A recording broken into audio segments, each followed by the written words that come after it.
Kenapa lebih senang membahas Liga Super Malaysia, Bang? Kenapa tidak membahas Liga Indonesia sendiri? Liga Indonesia itu tidak menarik, saudara-saudara, karena sepak bola dicampur dengan pencak silat. Halo saudara-saudara, jumpa lagi dengan komentator gadungan di sini. Dengan komentator yang gadungan. Seperti biasa saudara-saudara, kalau kita sudah bertemu pasti akan ada yang kita bicarakan, baik yang bermanfaat maupun yang tidak bermanfaat, baik yang serius maupun yang hanya bercanda. Bebas saudara-saudara, bebas. Yang penting sopan. Dan saudara-saudara, hari ini saya ingin bicara tentang Sabah FC. Tentang penampilan Sabah FC di Liga Super Malaysia yang semakin hari semakin menurun. Semakin hari semakin mengecewakan. Semakin hari tenaganya semakin berkurang, saudara-saudara. Padahal saudara-saudara ingat di awal musim, di pertandingan pertama, kedua, ketiga, Sabah ini luar biasa, saudara-saudara. Bisa menjadi penantang serius JDT untuk memperebutkan gelar Liga Super musim ini. Tetapi saudara-saudara, setelah kesini, setelah memasuki pertandingan-pertandingan ke sini, sekarang udah di sudah di game week 8 nih, sudah di pertandingan ke-8, Sabah ini terlempar dari zona juara, saudara-saudara. Sudah berat sekali untuk kembali ke atas. Jangankan bersaing dengan GDT, bersaing dengan tim lain seperti Selangor juga tampaknya kesulitan. Nah, ini sepertinya apa ya? Aneh atau apa? Ini menurut saya ya ini perlu kita bahas, saudara. Perlu kita bahas karena kenapa dia bisa seperti itu? Kenapa bisa tenaganya udah habis duluan? Padahal kompetisi masih panjang, masih sampai bulan Oktober ya. Oktober apa November? Nah, itu seperti apa, saudara-saudara? Akan kita bahas di edisi kali ini. Saudara-saudara, Sabah FC menjalani musim baru, musim 2023 di Liga Super Malaysia ini dengan hasil yang luar biasa sebenarnya. Hasil yang sangat-sangat bagus. Kalau saudara-saudara ingat di pertandingan pertama, tanggal 25 Februari 2023, waktu itu kalau nggak salah main di kandang, di Kota Kinabalu di Lika Stadium, mengalahkan PDRM 4-0, 4-0 kalau nggak salah. Dan waktu itu tampilnya bagus sekali, saudara-saudara, bagus sekali. Dan kalau nggak salah Sadil Ramdhani ikut mencetak gol, 2 gol kalau nggak salah. Nah, itu keren, saudara, keren. Kemudian Sabah melanjutkan performanya dengan mengalahkan Kelantan kalau nggak salah ya, Kelantan United di pertandingan kedua. Masih di Likas juga. Permainannya juga bagus. Kalau 3-1 kalau nggak salah, 3-1 atau berapa ya? Itu permainannya juga bagus, keren lah kalau istilah di Indonesia itu keren. Permainan dari sayap kan, Sabah mengandalkan sayap. Nah, sayapnya hidup, kemudian lini tengahnya juga hidup.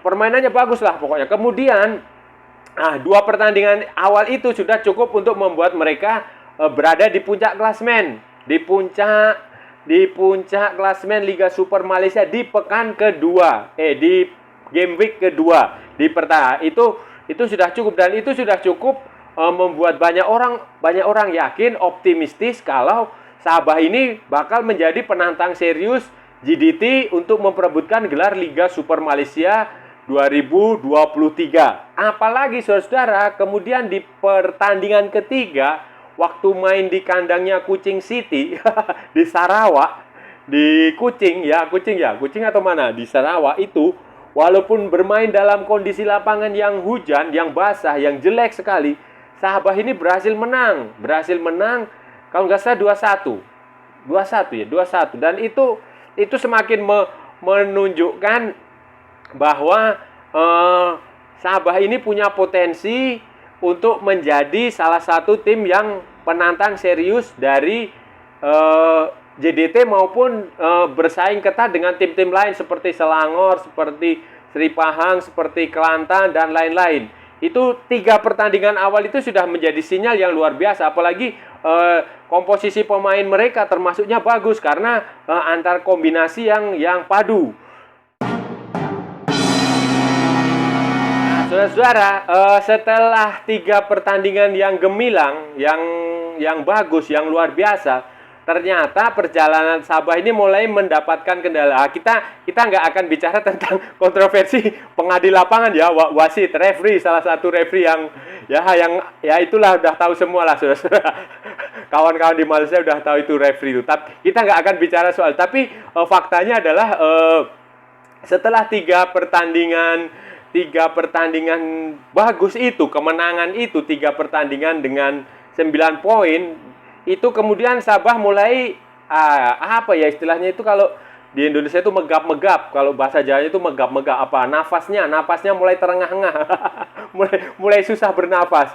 Itu dimulai ketika melawan Sri Pahang pada tanggal 12 Maret 2023. Mainnya waktu itu kalau nggak salah di Pahang ya, di kandangnya Sri Pahang. Nah, itu bermain imbang 1-1 setelah sempat memimpin 1-0 di menit-menit awal, kalau nggak salah lewat Daniel Ting, kalau nggak salah tuh.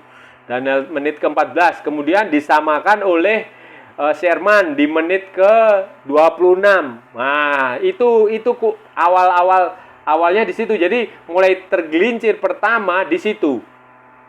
Kemudian pada pertandingan berikutnya, pada pertandingan tanggal 17 Maret, pada game week ke-5, Sabah ini mulai bangkit, saudara, waktu menghadapi Penang. Waktu main di Lika Stadium di menghadapi Penang. Mainnya bagus, bener bagus sekali, bagus, dan hasilnya kan menang dengan 5 gol. 5 gol berbanding 2, 5-2, skornya 5-2. Nah, itu juga sudah mainnya bagus. Tetapi saudara, apa mau dikata, setelah pertandingan melawan Penang kan ada FIFA Match Day, ada libur kompetisi, libur di Malaysia, libur di Indonesia, libur di Inggris, libur di Spanyol, libur di Italia, libur di semua, libur untuk FIFA Match Day, untuk friendly match. Nah, itu masalahnya muncul di situ, saudara-saudara. Setelah friendly match, 2 pertandingan dijalani Sabah dengan kekalahan. Dari Johor Darul Taksim, kekalahannya cukup telak lah skornya. 0-4, kemudian sama Kuala Lumpur City 0-2. Itu 2 pertandingan berturut-turut pada 31 Maret dan 5 April. Terus yang paling baru, saudara-saudara, melawan Negeri Sembilan hanya mampu imbang 1-1. Padahal kita tahu kan Negeri Sembilan waktu lawan mana itu? Lawan JDT, skornya skornya sangat telak, sangat luar biasa. Ini sangat mengecewakan, saudara-saudara, karena berarti 3 pertandingan terakhir Sabah ini belum mendapatkan kemenangan. 2 kali kalah dan 1 kali imbang. Khusus melawan Negeri Sembilan ini paling mengecewakan. Padahal ya baik lawan Negeri Sembilan maupun lawan Kuala Lumpur City maupun lawan JDT itu Ong Kim Sue menampilkan kekuatan terbaiknya, starting line up-nya the best yang dia punya, termasuk si Sadil ada di situ, kemudian Badrol, ada Pak Taise apa siapa itu yang dari Korea itu, semua pemainnya tampil di situ. Tetapi ya sayang sekali, saudara, hasil 3 pertandingan terakhir ini benar-benar di luar ekspektasi para pendukung, penyokong. Nah, saudara-saudara, pertanyaannya adalah mengapa Sabah bisa sangat jelek sekali, mainnya buruk, hasilnya negatif pada 3 pertandingan terakhir. 3 pertandingan terakhir. Waktu itu ketika imbang dengan Pahang itu masih bisa dimaklumi, saudara-saudara, masih ada pembenaran. Masih orang bisa paham lah, oh ya mungkin karena begini, karena ada faktor non teknis. Ada faktor non teknis yang di luar kendali Sabah, itu orang bisa maklum. Tetapi ketika kemudian kalah lawan JDT pun, orang masih bisa paham karena kualitas JDT ya sudah ada di langit lah, udah beda dengan tim Malaysia lain. Tetapi kemudian kalah dari Kuala Lumpur City dan imbang dengan Negeri Sembilan ini, orang bertanya-tanya, kenapa? Why? Why? Ada apa? What's happened? Ada apa? Nah, itu. Ada banyak faktor, saudara-saudara. Ada banyak faktor. Salah satu yang menurut saya membuat Sabah main loyo adalah Sadil Ramdhani, saudara-saudara. Sadil Ramdhani ini entah mengapa jelek sekali mainnya akhir-akhir ini. Ada kemungkinan, saudara, itu adalah efek karena dia cedera waktu lawan Pahang. Lawan Pahang atau setelah lawan Pahang ya, itu kan dia sempat cedera. Walaupun waktu lawan Pineng dia ikut main. Nah, itu salah satu faktor. Nah, ini ada cerita soal Sadil, saudara. Waktu FIFA Matchday yang kemarin bulan lalu, yang waktu Indonesia melawan Burundi kan, Sintayong memanggil pulang Sadil Ramdhani untuk ikut FIFA Matchday melawan Burundi. Dua pertandingan waktu itu. Nah, Sadil itu udah ikut latihan, bahkan dia sengaja tidak puasa itu, saudara. Sengaja tidak puasa supaya bisa ikut bertanding. Tapi ternyata Sadil ini mendapat PSSI, Football Association Indonesia, Sintayong itu mendapat surat permintaan dari Sabah yang meminta bahwa untuk tidak memainkan Sadil karena masih dalam proses pemulihan cedera. Injuri dia waktu lawan Pahang itu belum 100% sehat, belum 100% pulih. Jadi ketika lawan Burundi 2 pertandingan, Sadil itu tidak masuk ke dalam susunan pemain, tidak baik di starting line up maupun pemain yang duduk di bench, duduk di bangku cadangan itu tidak ada. Jadi Sadil menjelaskan bahwa kondisi dia tidak 100% segar, tidak 100% fit, sehingga ada permintaan dari Sabah, sehingga dia harus kembali ke Sabah untuk menjalani pemulihan cedera dia di Sabah. Nah, itu dijelaskan sendiri oleh Sadil Ramdhani waktu di Indonesia. Nah, terus kemudian dia kembali ke Sabah untuk menjalani pemulihan sebenarnya, dan kemudian tampil melawan GDT, kemudian tampil melawan KLCT, dan kemudian tampil melawan Negeri Sembilan. Dan ternyata walaupun dia sudah lumayan, kondisi fisiknya sudah terlalu bagus, cederanya juga sudah tidak masalah, tetapi tampaknya itu masih sedikit mempengaruhi performa dia. Performa dia belum 100% kembali seperti pada pertandingan pertama, pertandingan kedua, pertandingan ketiga, yang waktu itu dia sangat bagus sekali, saudara-saudara. Selain faktor Sadil Ramdhani yang bermain sangat buruk, terbukti, saya bisa bilang buruk karena terbukti dia belum mencetak gol lagi. Golnya dia baru menjaringkan 3 gol, dan itu tidak bertambah-tambah lagi. Golnya yang dimulai di PDRM sama di pertandingan melawan Kucing. Setelah itu tidak mencetak gol lagi. Nah, selain itu juga strikernya Sabah ini juga kurang, kalau menurut saya kurang, kalau bahasa Indonesia istilah di Indonesia, kurang moncer, kurang gacor. kurang moncer itu kurang tajam, kurang bisa mencetak gol, kurang bisa menjaringkan gol yang seperti yang diharapkan. Khususnya si Telmo Katanheira sama si Darren Lock. Kan buktinya mereka masing-masing baru mencetak 2 gol. Justru yang mencetak gol lebih banyak itu adalah Pak Tae-soo, yang posisi aslinya adalah gelandang. Ini kan lucu, saudara-saudara, aneh dibandingkan coba dengan GDT.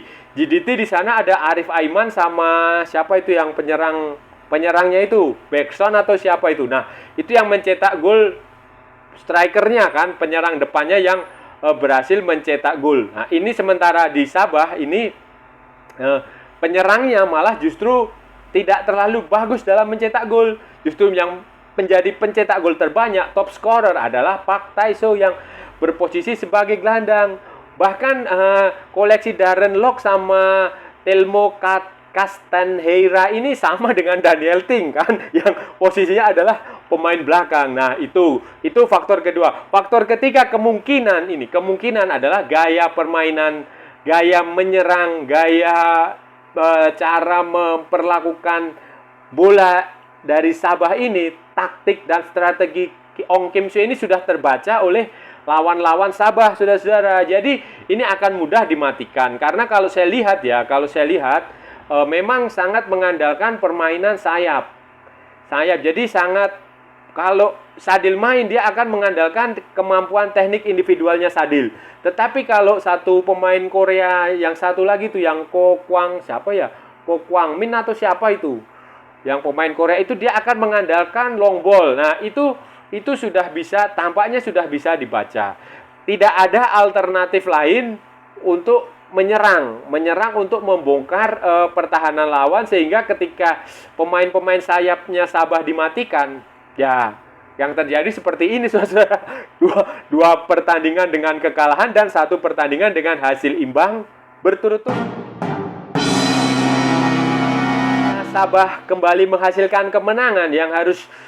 Salah satu hal yang harus dilakukan adalah melakukan variasi serangan, mengubah skema, mengubah formasi, mengubah taktik. Kalau bisa, saran saya, Ong Kim Sue harus bisa bermain sesuai kebutuhan. Maksudnya dia harus melihat lawan nih mainnya seperti apa. Kalau misal kayak kemarin melawan GDT ya, yang saya lihat waktu yang GDT itu Sabah terlalu berani untuk meladeni, untuk menyerang, untuk sama-sama ikut menyerang. Nah, seharusnya kalau melawan tim seperti itu harusnya fokus aja defensif. Main dengan 3-5-2 atau 3-4-3. Nanti mengandalkan serangan balik. Long ball tidak masalah. Atau mengandalkan umpan-umpan panjang 1-2 sentuhan aja. Nah, itu penting, saudara. Nanti misalnya lawan tim lain, lawan apa lagi ya? Misalnya lawan Selangor atau lawan mana ya? Kan masih akan ada masih ada lawan Selangor, masih lawan Terengganu, masih lawan Perak, masih banyak lah pertandingan itu. Itu harus diusahakan disesuaikan dengan lawan mau bermain seperti misalnya Selangor. Selangor ini gaya mainnya hampir sama dengan Sabah, ya. Sabah harus bisa bermain dengan kontra strateginya Selangor. Itu aja. Sederhana. Kalau perlu di dalam satu pertandingan ini bisa bermain dengan beberapa formasi. Misalnya babak pertama main dengan 4-3-3, kemudian nanti dirubah menjadi 3-4-3 atau 3-5-2 atau 4-4-2. Nah, seperti itu. Itu tujuannya untuk mengecoh, untuk menipu pelatih lawan, dan supaya permainan Sabah itu tidak mudah dibaca, tidak monoton sehingga bisa dapat kemenangan lagi. Karena itu yang paling penting untuk saat ini. Nanti tanggal 19 April kan akan melawan Kelantan. Nah, ini yang penting setelah Piala FA kan, Piala FA tanggal 15 terus tanggal 19 lawan Kelantan. Nah, ini harus menang, saudara-saudara, harus menang supaya Sabah tidak semakin terpuruk di selanjutnya bagaimana, saudara-saudara? Selanjutnya bagaimana? Kalau melihat di klasmen ya, di posisi di klasmen, di kedudukan sementara di klasmen Liga Super Malaysia kan Sabah ada di posisi kelima. Posisi kelima dengan 14 poin. 14 itu selisihnya 10 poin dengan GDT di puncak klasmen. Di posisi 1 dengan 8 pertandingan tanpa kekalahan, selalu menang. Nah, ini kan jaraknya terlalu lebar, gapnya terlalu lebar. Kemudian juga dengan Selangor, Selangor 19 poin. Jadi ada selisih 5 poin dari Selangor di posisi kedua. Kemudian juga dengan Kedah maupun dengan Pahang itu hanya 2 poin. Secara teori itu masih bisa mengejar Pahang, mengejar Sabah maupun mengejar Selangor. Tetapi kalau untuk mengejar JDT saya rasa susah, saudara, susah.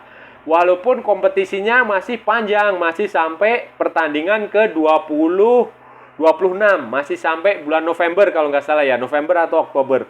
Tetapi kalau melihat kualitas JDT ya mohon maaf buat penyokong Sabah, mohon maaf buat supporter Sabah, tampaknya susah untuk berharap Sabah akan menjadi juara Liga Super Malaysia. Posisi maksimal di akhir musim, di klasemen akhir ya, kalau tidak runner up ya peringkat ketiga, itu aja yang paling masuk akal diperjuangkan oleh para pemain Sabah saat ini. Itu jauh lebih masuk akal daripada berusaha untuk menjuarai Liga Super Malaysia. Dan yang tak kalah lebih masuk akal lagi.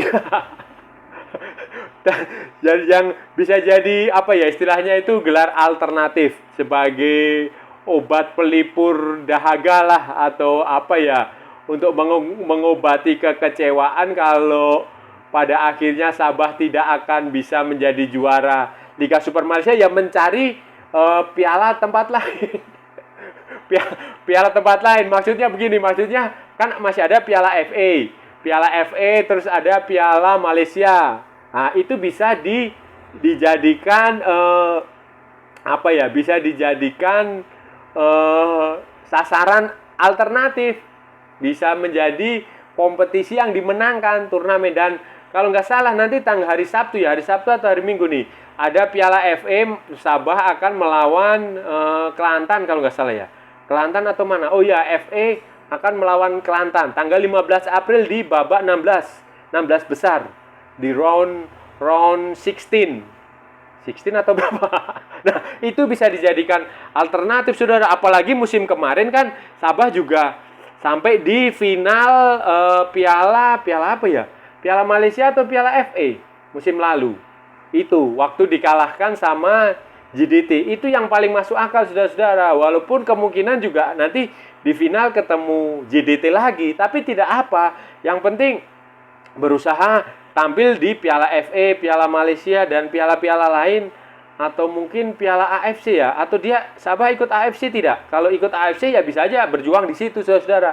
Nah, itu jauh lebih masuk akal daripada berusaha memperjuangkan posisi puncak juara di Liga Super. Saudara-saudara, itu tadi pembahasan kita hari ini.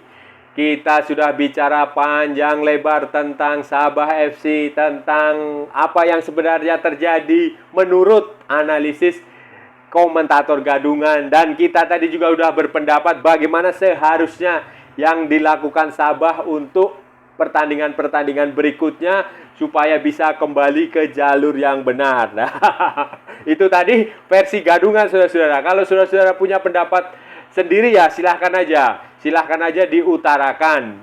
Bebas saudara-saudara, bebas, yang penting sopan. dan saya rasa saudara-saudara kita udah cukup ya, pokoknya kita udah bicara panjang lebar lah. Kalau ada salah-salah kata ya mohon maaf, namanya juga gadungan.